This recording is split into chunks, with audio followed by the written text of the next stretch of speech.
Tell him ready, I On can a answer choir? this too. Information on a choir? Is that what you? On that song. Just. Yeah. Easy.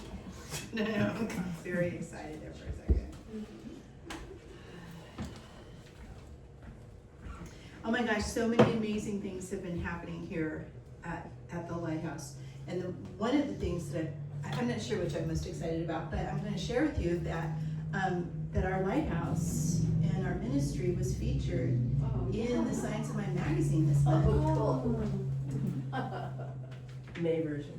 The May version. They do it 2 months at a time now. Isn't that fun? It's like a choose your own adventure book. It's 27 or something like that? Page 27. Page 27 here.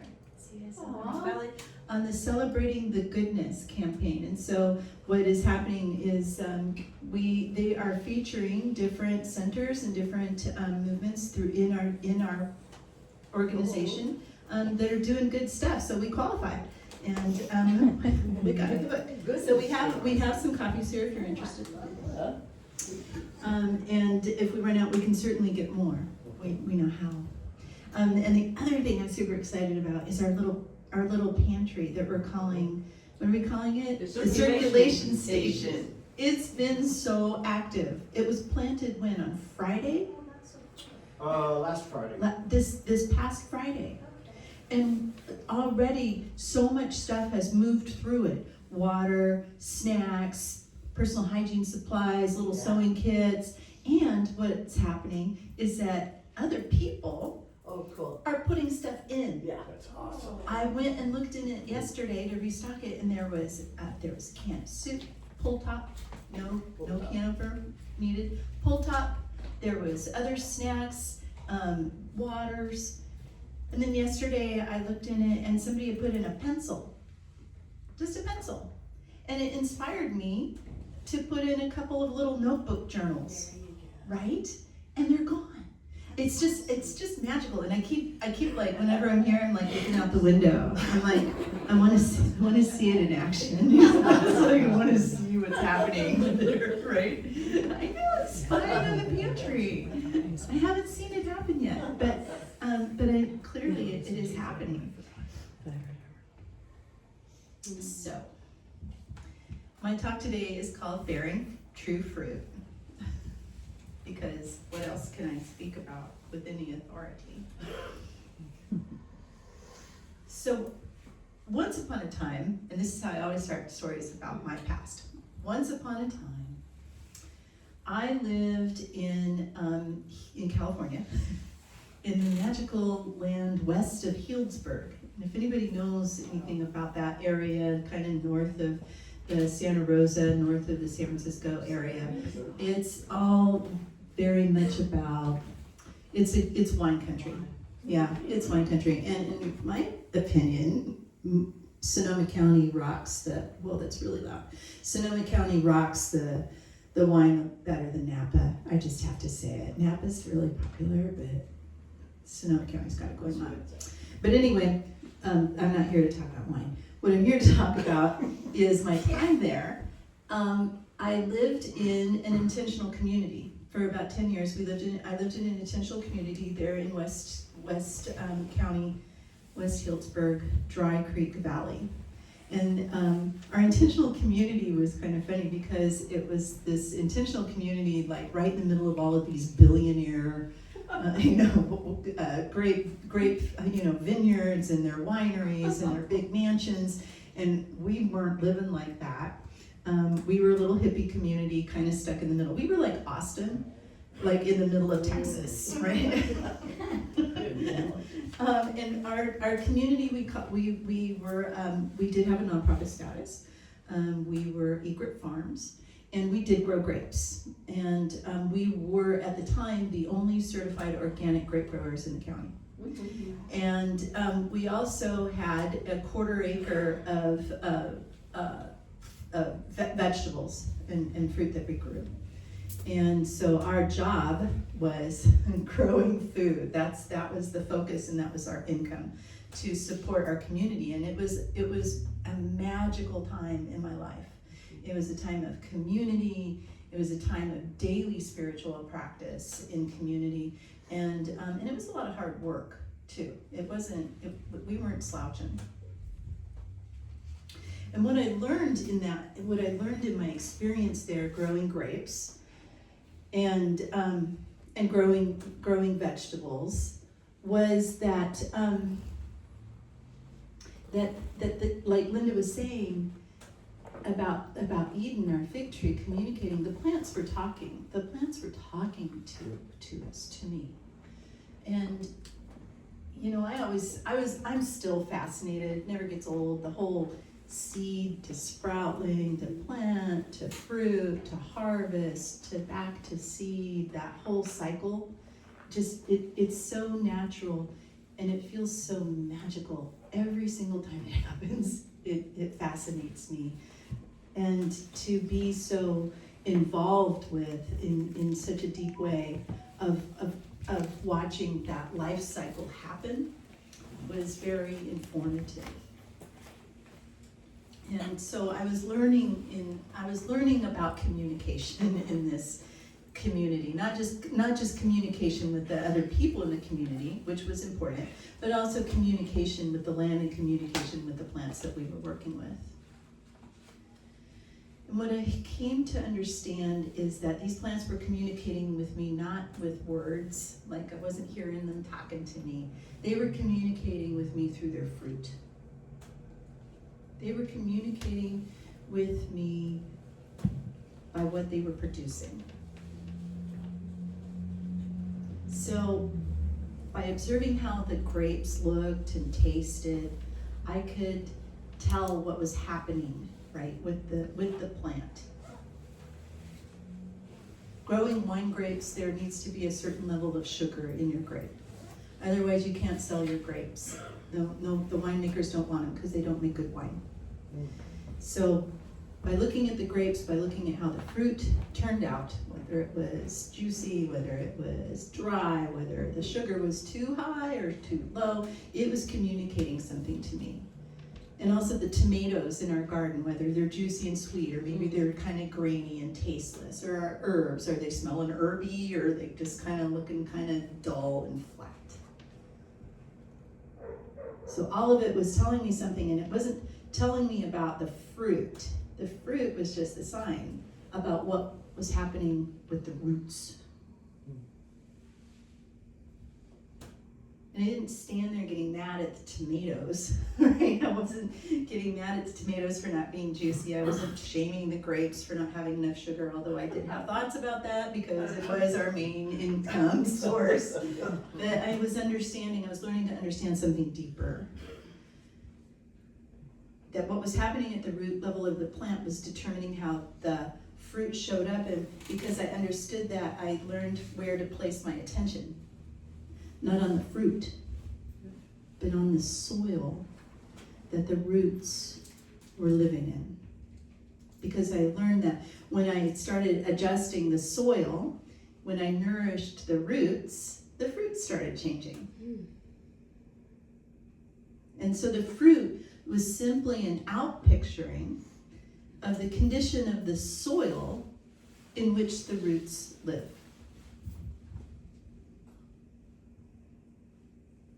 And so somewhere along the line, it hit me, what if our lives work the same way? What if the roots of our lives aren't out there somewhere, but are actually rooted in consciousness?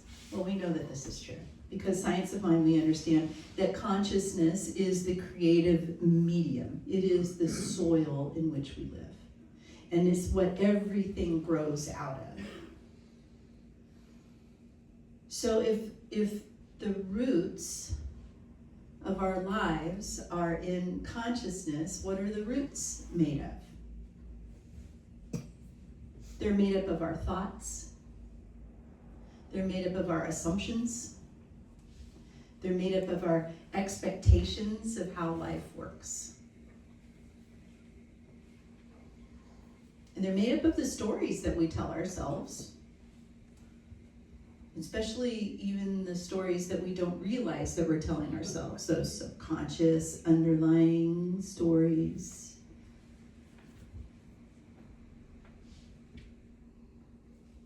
And so just like the soil of the garden, our consciousness needs to be nourished. It needs to be enriched. It needs to because it can become compacted. It become depleted. It needs to become enriched, opened. It can be softened. Right? Our consciousness can become softened, and it can be made receptive. And so when something shows up in our lives, when we start seeing fruit, whether it's something that we want or something that we don't want, we don't have to make it mean anything about our worth. I want to be very clear about that, because it can get a little tricky here in our belief system. We don't have to blame ourselves, but we also don't want to pretend that it's not there. What we want to do is we want to get curious. We want to get curious about this fruit.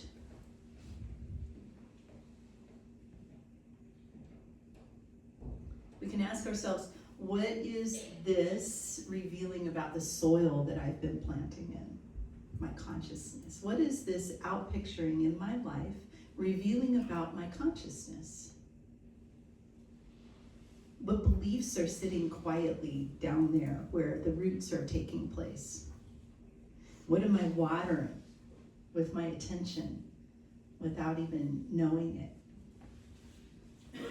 And what's beautiful about this is that once we start tending the soil, the fruit takes care of itself. Once we start taking care of our consciousness, paying attention to our hidden beliefs, or starting to become aware of our hidden beliefs, paying attention to our actual beliefs, paying attention to what we're paying attention to, then the fruit of our lives, the things that we start experiencing, they start getting juicier. They start getting better. They start improving. They start becoming the fruit that we want. So instead of fighting the fruit, instead of trying to polish it or fix it or make it look different, we just go deeper. We tend the soil of our consciousness. As Ernest Holmes tells us, conditions are but the outpicturing of our thought. Conditions are the outpicturing of our thoughts. They are not effects. They are the effects. They are not the causes. Conditions are not causes. So the fruit of the tree isn't creating the life, it's revealing it. And I want you to think a little bit about this, that fruit isn't random. It's feedback. It's not punishment. It's not proof that we're wrong or doing something wrong. It's just evidence of what we've planted, evidence of what we have believed, what's being tended consciously or unconsciously. So the fruit is like a signpost on the road. And I don't know about anybody else, but when I'm traveling and I see a signpost on the road, I don't pull over and get out of the car and look at the signpost and then get mad at the signpost because I'm not at my destination, because I'm standing there looking at the signpost. What I do is I stay in my car, I see the sign, and I do what the sign says. Take this exit, continue straight. I listen to my GPS. I don't argue with GPS anymore. So we can't stare at the fruit and get upset that we're not getting what we want.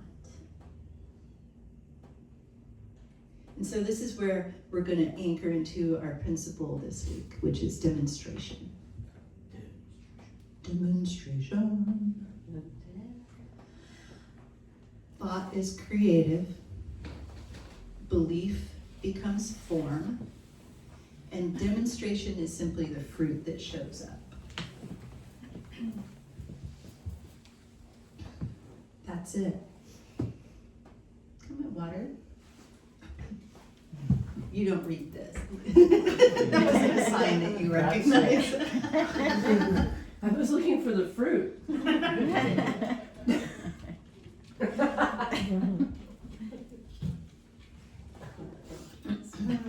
Demonstration.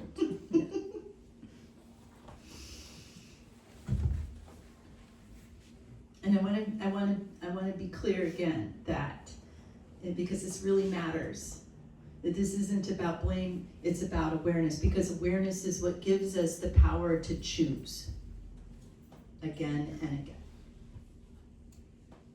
Sometimes fruit shows up in our lives and it's not the fruit that we ordered. So where did that come from? And in those moments, it's easy to feel like something's gone wrong. But maybe nothing's gone wrong.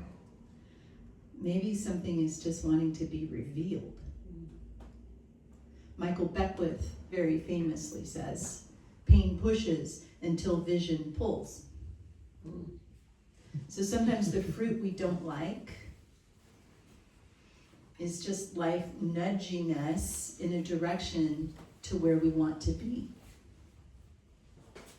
It's just information. It's a new awareness. It gives us an opportunity to make a new choice. And here's where it can get a little tricky, because sometimes we don't see conditions as signs. We see them as bars. We can be gripping onto these conditions, holding onto them like we're in a prison cell, waiting for something to happen. We're holding onto this, and we're trying to open the bars, or maybe we try to break the bars, or maybe we're waiting for somebody else to come along and open the door. But what we really need to be doing is letting go of those bars. What we need to be doing is turning around and looking out into the vast consciousness that surrounds us, and realize that the whole time we were holding on to these conditions, these bars, we weren't inside the cage, we were outside the cage, looking in. And as soon as we let go of those bars and we turn and look into that vast consciousness that we live in, we are at choice. We begin to take control of how our fruit's going to show up, because we are now instead free to make conscious choices in our lives.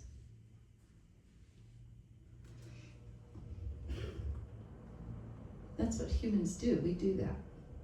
We pretend we're trapped when we're not trapped. And Holmes reminds us, one more time, we're not bound by conditions unless we believe ourselves to be bound. We're not bound by the conditions of our lives unless we believe ourselves to be bound by the conditions of our lives. So even when the bars feel real, we're not actually bound unless we believe we are. And that's the turning point. That freedom doesn't begin when the bars disappear. It begins the minute we loosen our grip on them. When we step back, when we create space, when we turn away from the conditions.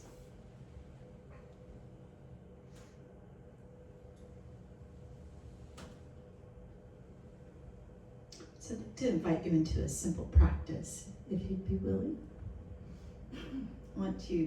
If you feel comfortable, I'm going to ask you to close your eyes.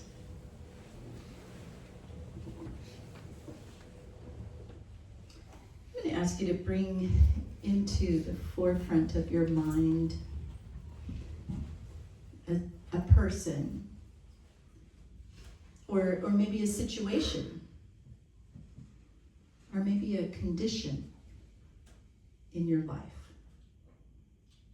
Something that maybe you've been gripping, even just a little. And don't try to fix it right now. Don't try to figure it out.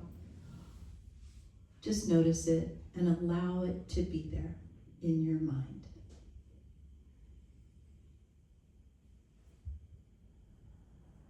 And if it feels right, gently clench your hands, just enough to feel the grip. And I'm going to lead you in a little chant.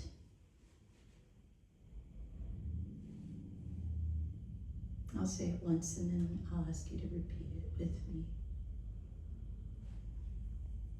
Holding a picture of this person, condition, or situation in your mind. May you be filled with loving kindness. May you be well. May you be peaceful and at ease. And may you be happy.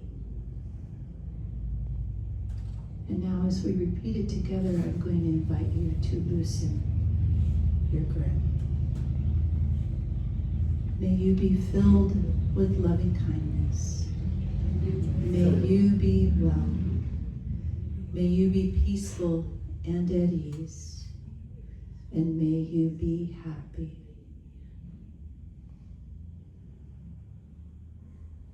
And now placing your hand over your heart for yourself. May I be filled with loving kindness. May I be filled with loving kindness. May I be well. May I be well. May I be peaceful and at ease. May I be peaceful and at ease. And may I be happy. And may I be happy. Notice what shifted.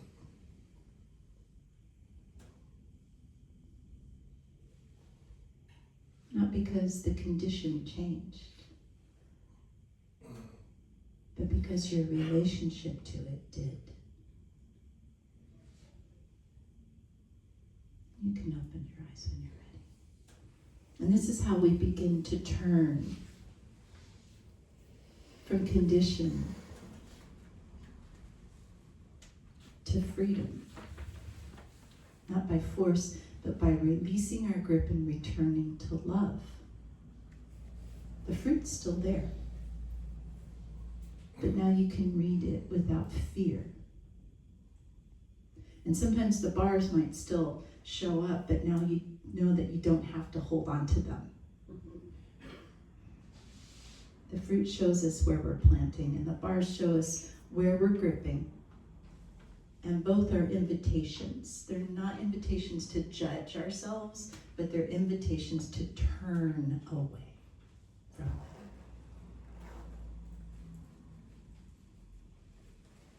So I'll leave you with this. What fruit is showing up in your life right now? And are you reading it, or are you reacting to it? And where might you be gripping onto bars instead of stepping back and turning around? So this week, when something shows up, anything, just pause and ask yourself, is this a signpost? Or am I treating it like a prison? And then choose your direction.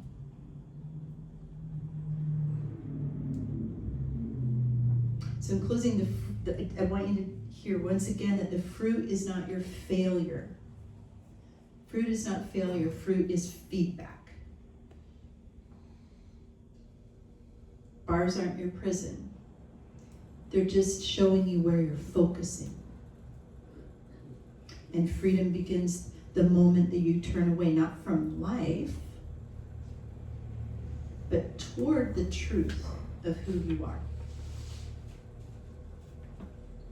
And so as we move into the week ahead, I'm going to invite you to take what's yours from the garden, and we're going to leave the rest and just let it return to seed, to grow new in that new consciousness, in that new soil that we're creating every moment that we make a choice to turn away from the appearance of conditions. And that's my talk.